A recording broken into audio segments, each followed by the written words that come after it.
ಸಚಿವ ಸ್ಥಾನ ಸಿಗದೆ ಕಾಂಗ್ರೆಸ್ನಲ್ಲಿ ಅಸಮಾಧಾನ ಮುಂದುವರೆದಿರುವ ನಡುವೆ ಬೀದರ್ನಲ್ಲಿ ಮಾಜಿ ಸಚಿವ ಹಾಗೂ ಸಚಿವ ಸ್ಥಾನದ ಆಕಾಂಕ್ಷಿ ರಹೀಂ ಖಾನ್ ನೀಡಿರುವ ಹೇಳಿಕೆ ಇದೀಗ ಕುತೂಹಲಕ್ಕೆ ಕಾರಣವಾಗಿದೆ. ತಮ್ಮ ಪಕ್ಷದೊಳಗಿನ ಕೆಲವರ ಬಗ್ಗೆ ಅನುಮಾನ ವ್ಯಕ್ತಪಡಿಸಿರುವ ರಹೀಂ ಖಾನ್ ಗೌಪ್ಯ ಮಾಹಿತಿಯನ್ನ ಬಹಿರಂಗಪಡಿಸಿದರೆ ನಮ್ಮವರೇ ನಮಗೆ ಅಡ್ಡಿಪಡಿಸುತ್ತಾರೆ ಎಂದು ಹೇಳಿದ್ದಾರೆ.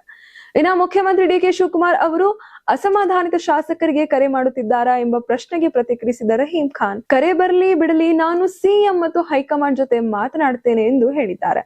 ಇನ್ನು ಸಿಎಂ ಕರೆ ಮಾಡಿರುವ ವಿಚಾರದ ಬಗ್ಗೆ ಪ್ರಶ್ನಿಸಿದಾಗ ಅದು ಕಾನ್ಫಿಡೆನ್ಷಿಯಲ್ ವಿಷಯ, ನೀವು ಕೇಳಬಾರದು, ನಾವು ಹೇಳಬಾರದು ಎಂದು ನೇರವಾಗಿ ಉತ್ತರಿಸಿದ್ದಾರೆ. ತಾವು ಏನಾದರೂ ವಿಚಾರವನ್ನ ಮುಂಚಿತವಾಗಿ ಹೇಳಿಕೊಂಡ್ರೆ ಅದರಿಂದ ತಮಗೆ ನಷ್ಟವಾಗಬಹುದು. ಇನ್ನು ತಾವು ಮಾಹಿತಿಯನ್ನ ಬಹಿರಂಗಪಡಿಸಿದ್ರೆ ಪಕ್ಷದೊಳಗಿನ ತಮ್ಮವರೇ ಅದನ್ನ ತಡೆಯುವ ಕೆಲಸ ಮಾಡುತ್ತಾರೆ ಎಂದು ರಹೀಂ ಖಾನ್ ಹೇಳಿದ್ದಾರೆ. ನಾನು ಏನಾದ್ರೂ ಹೇಳಿದರೆ ನಮ್ಮವರೇ ಅದನ್ನ ತಡೆಯುವ ಕೆಲಸ ಮಾಡ್ತಾರೆ ಎಂದು ಹೇಳಿದ್ದಾರೆ. ಇನ್ನು ಕಾಂಗ್ರೆಸ್ನೊಳಗೆ ಆಂತರಿಕ ಅಸಮಾಧಾನಕ್ಕೆ ಮತ್ತೊಂದು ಆಯಾಮ ನೀಡಿದೆ. ಇನ್ನು ಸಚಿವ ಸಂಪುಟ ವಿಸ್ತರಣೆಯ ಬಳಿಕ ಸಚಿವ ಸ್ಥಾನ ವಂಚಿತ ಶಾಸಕರ ಅಸಮಾಧಾನ, ಇನ್ನು ರಾಜೀನಾಮೆ ಎಚ್ಚರಿಕೆ ಹಾಗೂ ನಾಯಕರ ನಡುವಿನ ಭಿನ್ನಮತದ ಚರ್ಚೆ ತೀವ್ರವಾಗಿರುವ ಸಂದರ್ಭದಲ್ಲೇ ರಹೀಂ ಖಾನ್ ಅವರ ಈ ಹೇಳಿಕೆ ಮಹತ್ವವನ್ನು ಪಡೆದುಕೊಂಡಿದೆ. ಇನ್ನು ರಹೀಂ ಖಾನ್ ಅವರ ಈ ಹೇಳಿಕೆ ಇದೀಗ ಬೀದರ್ ಕಾಂಗ್ರೆಸ್ನಲ್ಲಿ ಮಾತ್ರವಲ್ಲ, ರಾಜ್ಯ ರಾಜಕೀಯದಲ್ಲೂ ಕೂಡ ಹೊಸ ಚರ್ಚೆಗೆ ಕಾರಣವಾಗಿದೆ.